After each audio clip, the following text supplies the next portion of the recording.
खलीफा के हम हैं खलीफा हमारा, वो दिल है हमारा आका हमारा, हमारा हमारा खलीफा हमारा, वो दिल है हमारा आका हमारा, वो दिल है हमारा आका हमारा.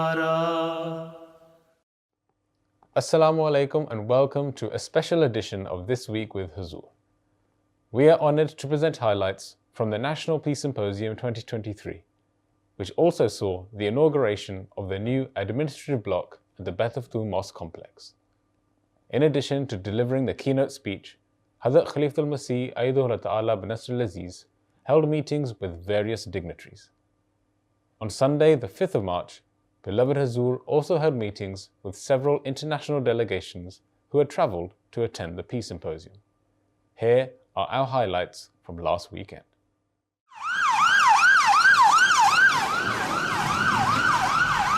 The site of London's largest mosque, the spiritual and cultural centre of the Ahmadiyya community in Europe, engulfed by flames. जैसा कि मैंने बताया कि अफसोस तो नुकसान पर होता है, एक फितरी अमर है, लेकिन अफसोस सर पर सवार नहीं कर लिया जाता. As you can see behind me, those big black billowing smoke coming out of the Baitul Futuh Mosque. Now, this is one of the biggest mosques in Western Europe, apparently. It's part of the Ahmadiyya sect of Islam. और अगर ये आजमाइश है तो अल्लाह ताला हमें इसमें से भी कामयाबी से गुजारे और अपने इनामात पहले से बढ़कर अता फरमाए. Fire which began just before midday and spread rapidly, destroying administration buildings. बाद मुसलमानों का ये रवैया कि खुशी मना रहे हैं और सुबहान अल्लाह पढ़ रहे हैं. ठीक है, आज ये सुबहान अल्लाह इस्तेज़ा के रंग में और अल्लाह ताला की गैरत भड़काने के लिए पढ़ रहे हैं तो पढ़ें, लेकिन इंशाअल्लाह जल्द ही इससे बेहतर और ख़ूबसूरत तामीर करके हम हकीकी सुबहान अल्लाह पढ़ेंगे और माशाअल्लाह ही पढ़ेंगे. खुदाए वाहिद के नाम पर एक अब इसमें मस्जिद बनाएंगे हम. Almost 8 years on from a devastating fire, on 4th March 2023, with the grace of Allah, Hadhrat Khalifatul Masih V, may Allah be his helper, inaugurated the rebuilt Baitul Futuh administrative building. कैसे Syukuro सना तेरी हो जुल्मिनन, मालिकुल मुल्क है तो खुदाए ज़मन. कैसे Syukuro सना तेरी हो जुल्मिनन, मालिकुल मुल्क है तो खुदाए ज़मन. उदखुलू सुज्जदन, उदखुलू सुज्जदन, उदखुलू सुज्जदन, उदखुलू सुज्जदन. After unveiling a plaque to mark the inauguration of the stunning new complex and after leading Salat, Huzoor granted an audience to various guests and dignitaries. Good evening. Thank you for coming here on our function. Over at St. Amman, I'm the ambassador of Haiti to the UK. Haiti? Yes. How is your country? Could be better. Yes. Could be better. Thank you. His Holiness, it's a pleasure to see you Yeah, again. I Paul know you. Scully, Minister for Technology and Minister Yes. for London, as well as Yes. neighbouring MP. Lovely to see you as always. I know you very well. My name is Leroy Scott, and I'm the mayor of Whitehill and Borden over in Hampshire. Our area, almost. Yes. Yes. Yes. And I know you, I think. Good evening, sir. How are you? Virendra Sharma, Member of Yes, Parliament yes. for Ealing South. I know you. Thank you, sir. Thank you. Following the group meeting, the 2019 recipient of the MTA Peace Prize, Mrs. Barbara Hoffman, had the opportunity to meet Huzoor. How's life? Life is a bit hard in the last few months because in Mozambique we have floods and cyclones. Uh-huh. There are thousands, 10,000s, 100,000 of people, they lost their homes. They were displaced due to the floods. Is government providing them any makeshift arrangement? We're trying to help them with food as much as we can. With food, and we had people housed at our centers. The main problem is food or shelter? Basic is food. Shelter is number 2. It is an honor for Thank you us very much. to meet you and to be able to exchange. Thank you for accepting our offer. The 2022 recipient of the Ahmadiyya Muslim Peace Prize, Mr. Tadadoshi Akiba, also had the opportunity to meet Huzoor. I'm here to represent Hiroshima and also Hibachi, that's a Japanese word for the survivors of the atomic bombings. And since I was the mayor for 12 years, and I worked with them to bring peace and to abolish nuclear weapons, and I believe exactly what you have been doing, and it's an honor. I have been to Hiroshima, yes. Yes, I saw your picture. Yes. And even I wrote on the book my comments and praised the people of Hiroshima, how they rebuilt their city. Yes. Thank you very It's much. amazing. And with your endorsement of Hiroshima and with just us working together, I'm hoping that the war in Ukraine will end soon, and also that nuclear weapons will not be used. Yes, Soon. if only people get sense. Yes, So it all depends on our leaders. that's right. So if you can convince them to take sense. On this occasion, I'd like to extend my heartfelt gratitude to the Ahmadiyya community for denouncing the atomic bombing of Hiroshima and Nagasaki on August 10th, 1945. Yes. You were perhaps Yes. the first major organization and among the major leaders to do so publicly, and I believe that means a great deal to people here. Yes. We are still not trying to get lesson from it. That's right. And again, trying to eradicate the life from the face of the earth. Thereafter, Ziad Abul Taif, a Member of Parliament from Canada who had travelled to attend the Peace Symposium, had the chance to meet Huzoor. Alhamdulillah, everything good. And, thank you for... It seems as if you are very close to Ahmadis. You are using all our terminology, all our prayers. Yeah, indeed, it's just the message of Ahmadiyya, of peace, and spreading that message to the world is also mine. But people, they are not trying to pay heed to it. They will. They will, during our generation or next generation. We need to be persistent. It all depends on you, the politicians. Happy to serve with your blessing. We have been trying our best, but now the ball is in your court. Yes, we need everyone. I think politics in the West is also we call it bottom up, from base all the way to the head. People have the influence, the ability to influence the political community to do so. Huzoor was informed during the meeting that Mr. Abul Taif is a member of the Canadian Human Rights Committee. Discharge human rights is not an easy job. Yeah, it's very distinguished. I was on Foreign Affairs twice. Also, I was the Shadow Minister for International Development. So I did my tour from Africa to all the way to Bangladesh, trying to to spread the message. Unfortunately, there was a mishap there in Bangladesh yesterday. Yeah, I heard. I can't believe that 88 million people country have a fear of 50,000 people. It doesn't make sense. It was the height of brutality. They killed one of our the member and injured quite a number of them. Yeah. Some of them are very seriously injured. They are hospitalized. When everything is done, now they have deployed a huge number of military and police and all these forces.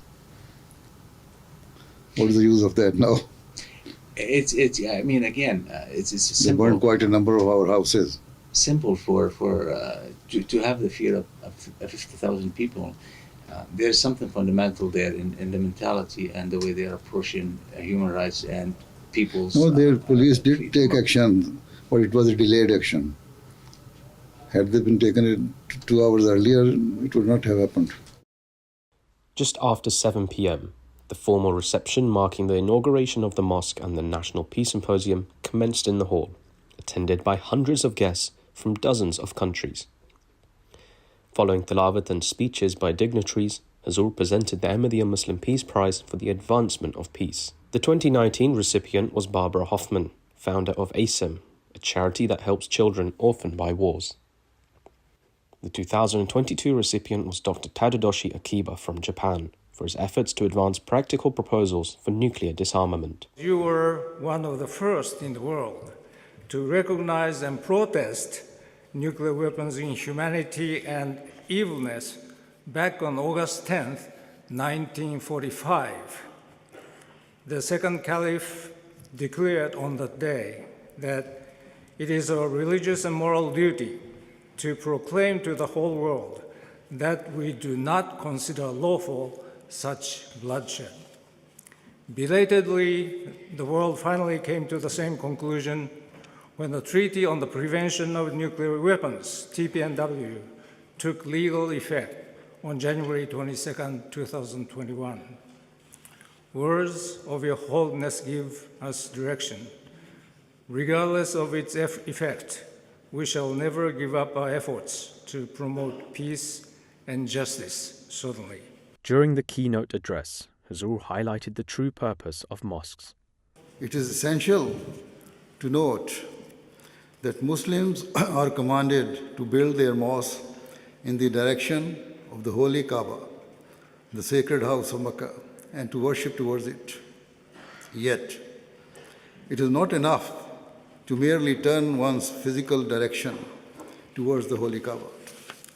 Rather, Muslims and their mosques must fulfill the objectives of the Kaaba, outlined in chapter 3, verse 98 of the Holy Qur'an, where it states that whosoever enters the sacred house of Allah enters peace. This Quranic verse means that a true Muslim, upon entering a mosque, shall himself enter a state of peace and, by fulfilling the rights and commands of God, prove a beacon of peace and security for others. All our mosques spiritually mirror the Holy Kaaba, wherein they serve not only as an abode of worshipping God Almighty, but are also a means of fulfilling the rights of mankind and establishing peace in the world. Just a few days ago marked the first anniversary of the war in Ukraine, and sadly, there is no sign of how or when the war will end. Nonetheless, this has not stopped certain political leaders from stating that once the war does end, Russia should be subjected to extreme sanctions and made to pay for its actions. Recently, a column by the journalist Matthew Paris was published in the Times, stating that such statements in advance of any meaningful peace talks are ill-judged and serve only to further inflame a volatile situation and reduce the chances of a peaceful settlement. The columnist wrote that political leaders should be above seeking short-term media acclaim and recognize, as he puts it, that the words spoken now can cast long shadows across a future terrain of which we are still ignorant. He writes that now is not the time to speak of reparations from a defeated Russia or to call for Nuremberg-style war crimes tribunals. I believe he is right to serve this warning. What incentive will Russia and its leaders have to cease hostilities if they know that their withdrawal will lead to their certain ruin? As I have said, Islamic teachings require for every effort to be made to bring peaceful solution to a conflict. For this reason, I believe it is essential to keep the channels of communication open and to strive to find mutually acceptable terms of agreement. If, however, the aggressor remains bent on causing misery and destruction and refuses to withdraw, Islam teaches that other nations should join together as one and use proportionate and necessary force to end the cruelties. The objective of the intervening parties must remain at all times to establish peace instead of seeking revenge or humiliating the aggressor.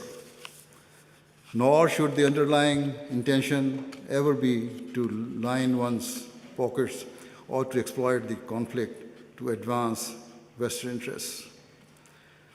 Otherwise, those who have been demeaned will undoubtedly harbor a sense of injustice and resentment. Such frustrations are bound to eventually boil over and lead to further conflict, and so the cycle of incessant violence will continue to rotate with ever greater fury. Regrettably, as the columnist noted, rather than acting wisely, certain leaders and officials are making statements or pledges that serve only to pour petrol on the fire. Instead of helping to end the war, their comments reduce the long-term chances of peace. The world is well versed in supporting victims and those suffering injustice, as is the case with the Ukrainian nation at this time.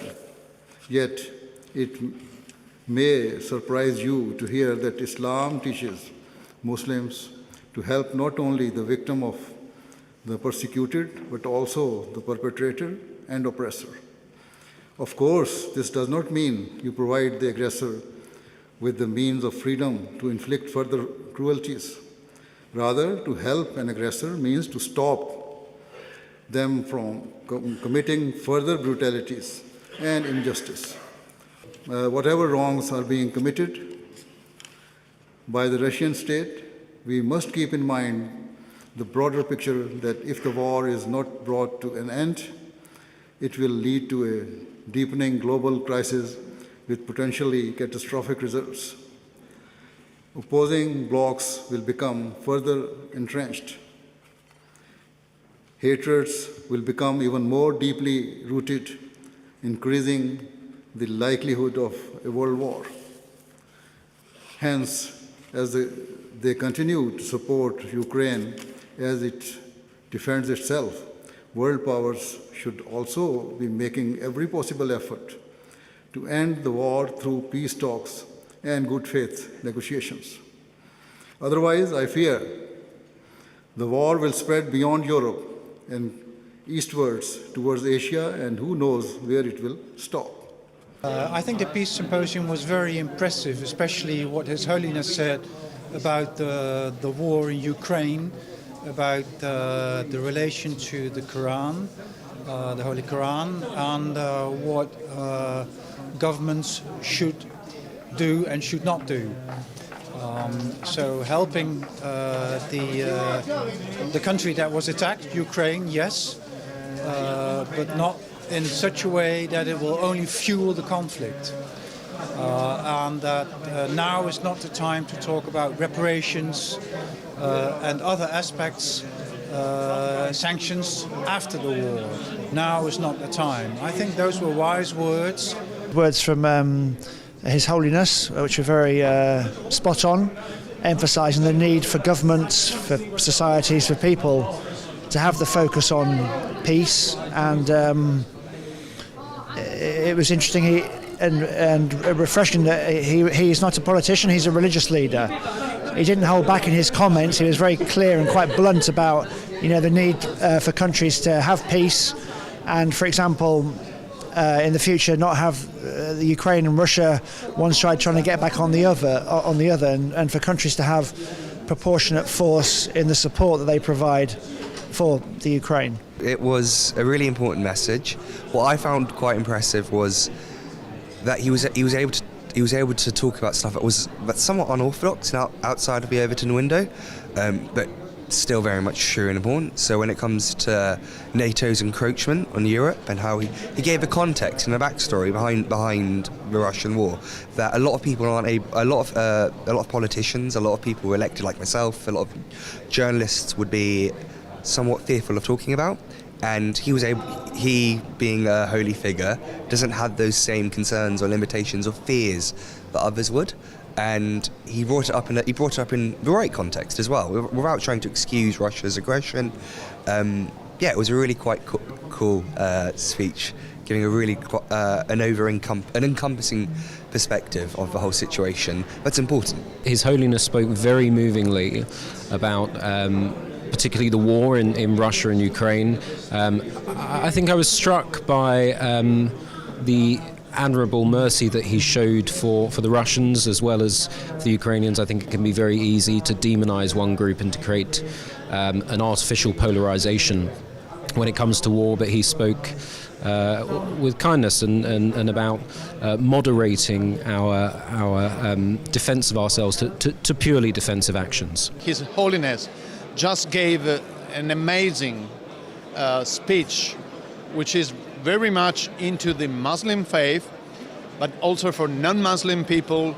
It's very relevant, very important, because he says basically that true people, true believers, and true people from God need to unite without any compromise on their religious beliefs, still getting together to work for harmony and peace. And this, I think, is a message from a man from God. The end speech was from His Holiness was just amazing, and I think chimes in very well with my own thoughts about the fact that you shouldn't meet aggression with aggression, because you're making yourself the aggressor again. So, and I think that message which ran through his speech was just spot on. We share a common humanity, that actually we don't meet aggression with aggression, but that to me was the powerful message coming out of that, and it's one that I shall repeat. I shall tell people about what I've heard this evening with great joy. I remember His Holiness was quite pessimistic 4 years ago. I think much of what he feared then has now come to pass, and it is quite a sobering message, and really the need. You can't resolve things by war. I found his comments on the, how can I put this, the talking of Russia and the Ukraine situation, and how threatening dire consequences before peace has even begun, is certainly, there's a certain logic to that. So sort of, if you've got nothing to lose, then why would you ever stop? So that was a very interesting perspective. It's not one I'd heard before. That His Holiness always talks about peace and makes it a key issue of his message to the community and the world, I think is so important. We need more people with the status of His Holiness to get that message, and we politicians should listen to him. The theme that he was talking about was the foundation of true peace, and I think he was linking it to how we behave and how we think and how we treat other people. He was also talking about actual events in the world today, and it's essentially challenging us to do more. I was very fortunate. I was sitting next to His Holiness this evening, and I had a long chat with him about many things. But he said after his speech to me, now the ball's in your court. So I think what he meant was politicians have got to work ever harder in whatever capacity that we have to make the argument for peace. For me, the speech of your Khalifa was something special because I was born in Ukraine, and that is very close to me what he was saying about humanity, about that humanity first, that we need to do something to stop all these brutalities, and that for me that is another proof that you are not only concentrated about your own problems, about your own issues, one country or whatever, but you are just thinking about the whole world, and that is really great, that love for everyone, hated for none. The following day, on Sunday 5th March, Hadhrat Khalifatul Masih granted audience to 10 international delegations comprising academics, media, human rights activists, amongst others, who had travelled to attend the Peace Symposium.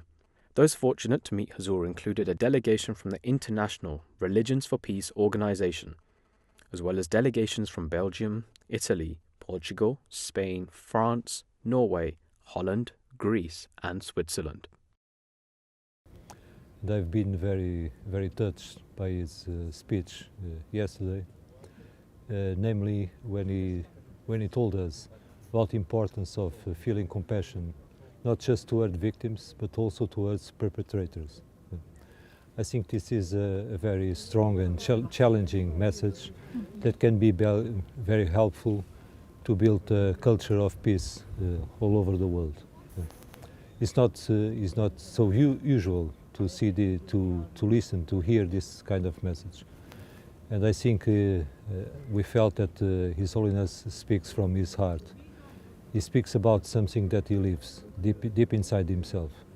And that gives authority to someone to speak like that. Oh, very nice. Khalifa is a good person and so friendly and all the same time so very spiritual man and very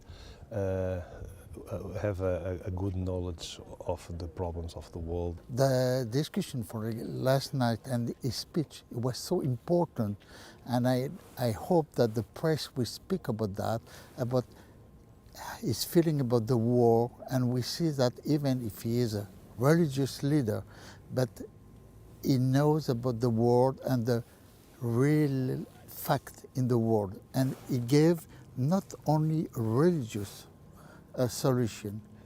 He put the religion to help how to give a big decision. And I think that all the leaders like Putin, Zelensky, Macron, they have to, even if we speak of, for example, in France, separation between religion and the state, but to hear them as a philosopher, as leader is so important. And we have to hear them because he was not against the war or something, no. He knows the reality, but he said to people, but be careful. And that is so important to say to the leader, don't go over a certain border. The consequences will be very dangerous for that, and it's so important. Those were highlights from just some of beloved Huzoor's activities last weekend. We now end with our final segment, the Friday Sermon Summary. In today's Friday sermon, Huzoor, may Allah be his helper, continued his sermons on the excellences of the Holy Qur'an. Towards the end, Huzoor, may Allah be his helper, spoke regarding Zahid Hassan Sahib Shaheed, who was martyred after an attack by extremists in Bangladesh. Huzoor, may Allah be his helper, further reiterated the need for all Ahmadis to focus on prayers. Bangladesh में जैसा कि हमें पता है गुज़श्ता जुमे को जलसा हो रहा था और जलसे के दौरान बलवाइयों ने और दहशतगर्दों ने हमला किया पुलिस ने फिर ये और इंतज़ामिया ने यही तसल्ली दिलाई थी कि वो कंट्रोल कर लेंगे और कुछ नहीं होगा इसलिए तुम जलसा करो जलसा जारी रहा लेकिन जब लोग आ गए तो पुलिस वहाँ तमाशाई बनी खड़ी रही यहाँ तक कि चंद घंटे गुजरने के बाद फिर ऊपर से जब उनको मिला तब उन्होंने एक्शन लिया, लेकिन उस वक्त तक बहुत कुछ हो चुका था। बहरहाल उस फसाद में हमारे एक भाई बच्चा जाहिद हसन साहब भी शहीद हुए, जो अबू बकर सिद्दीक साहब बांग्लादेश के बेटे थे। इन्ना लिल्लाहि व इन्ना इलैहि राजिऊन। दुश्मन समझता है कि वो जमात के अफराद को इस तरह आजमा कर और सख्तियाँ वारिद करके उनके हौसले पस्त कर देंगे, मगर ये इसके बिल्कुल उल्ट है। वहाँ से भी बाज़ ख़त मुझे आए हैं, बाज़ नौजवानों ने भी लिखा है कि अगर मज़ीद चाहतों की ज़रूरत है तो ये दुआ करें कि हम भी उनमें शामिल हो जाएं। बस ऐसे लोगों का ये कमीना दुश्मन क्या बिगाड़ सकता है। बहरहाल हमें दुआ करनी चाहिए, अल्लाह ताला इनके शर से हमें बचाए और हम पर रहम और फजल फरमाए। आजकल दुआओं पर बहुत ज़्यादा ज़ोर दें।